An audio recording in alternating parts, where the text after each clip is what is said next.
안녕하십니까, 박사호입니다. 월드리딩 채널은 수익 정지 상태지만 가장 중요한 국제 뉴스만을 엄선해 신속하게 전해드리겠습니다. 보시는 화면은 타이완의 환유이 신원이란 채널입니다. 역시 러우전과 관련해 북한군 파병 얘기들을 다루고 있습니다. 이 채널은 두 개 여단 12,000의 북한군 병력이 10월 23일 꾸르스크에 도착했다는 우크라이나군 정보국장 키릴 부다노프의 발언을 전했습니다. 또 영국의 파이낸셜 타임즈는 북한군 후속 주력 부대는 러시아 시베리아 부랴토와 야쿠트 소수민족으로 위장할 것이라는 보도를 했다고 전했습니다. 그리고 이들 후속 부대까지 꾸르스크에 투입돼 우크라이나군을 공격할 것이라고 했습니다. 파이낸셜 타임즈는 그러면서 북한군이 러시아군보다 4기가 높다고 전했습니다. 이 채널은 러우전 전황도 전했습니다.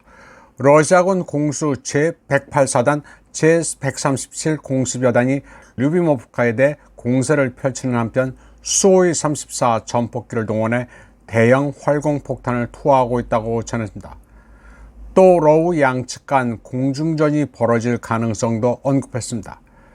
그러면서 영국 공군이 200명의 우크라이나 파일럿을 양성했다고 보도했습니다. 이 채널은 또 한국이 우크라이나 파일럿을 훈련시킬 의사가 있으며 KM-SAM 블락2 대공미사일을 키예프에 지원할 의사도 있다고 보도했습니다. 또 한국이 우크라이나에 파일럿 훈련을 제공하면 전황을 바꿀 수 있을지의 여부에 대해서 토론했습니다. 관련 내용은 antimaydan.info에 나온 내용입니다. 이 사진은 이혜영 교수의 페이스북에서 따온 것인데 기사 사이트가 열리지 않아 제가 확인 검색은 하지 못했습니다. 기사 내용은 우크라이나 출신의 친러 군사 블로거 미하일 오누프리엔코의 대담입니다.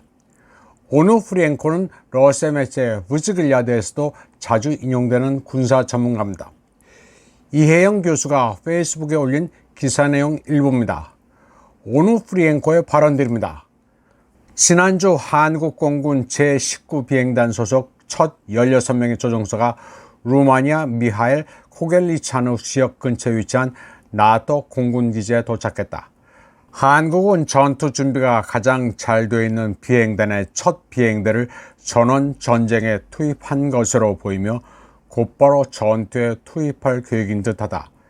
현재 우크라이나에 제공된 F-16 전투기도 몰도바 국경에 가까운 루마니아 페테슈티 공군기지에 배치되어 있다. 한국 조종사들이 그곳으로 이동하게 되면 해당 전투기가 우크라이나에서 곧 사용될 가능성이 있다는 신호로 해석될 것이다.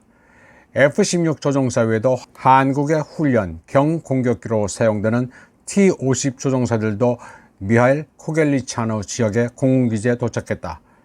이 항공기는 오데사 항구를 방어하면서 계란 드론을 유격하는 데 유용하게 쓰일 수 있을 것으로 예상된다. 현재 서방 블록 전체에서 실질적으로 경험 많은 조종사 예비군을 보유한 나라는 한국뿐이다. 내용이 충격적이어서 차라리 가짜뉴스면 좋겠다는 생각이 드는 뉴스입니다. 그런데 타이완 뉴스에도 등장한 것을 보면 이게 가짜뉴스일까 의문이 듭니다. 한편 윤석열 대통령은 젤렌스키와 전화통화를 하고 북한의 러시아 파병에 대한 향후 대응 방안을 논의했다고 합니다. 그리고 안보를 위협하는 러북 군사적 야합을 좌시하지 않겠다는 말도 했다고 합니다. 또 젤렌스키는 조만간 한국의 특사를 파견한다고 합니다. 나토에 간 홍장원 국정원 1차장은 당초 북한군의 투입을 12월 초 정도로 예상했는데 정보 공개가 된 이후 러시아, 북한이 서두르는 것 같다는 말을 했다고 YTN이 보도했습니다. 그런데 TV조선은 북한군이 쿠르스크 근처에 임시막사를 설치하고 야간 훈련을 하고 있다는 우크라이나 주장을 그대로 전달했습니다. 여기에다 북한군이 전장에 투입된다면 합법적 공격 대상으로 간주해 우크라이나군의 미국 무기 사용에 제한을 두지 않겠다는 미 펜타곤의 발언을 가져다 붙였습니다. 북한군 파병설과 관련해 이런저런 얘기들이 나오고 있는데 도대체 종잡을 수가 없습니다. 이번 방송은 여기까지 하겠습니다. 시청해주신 여러분 감사합니다.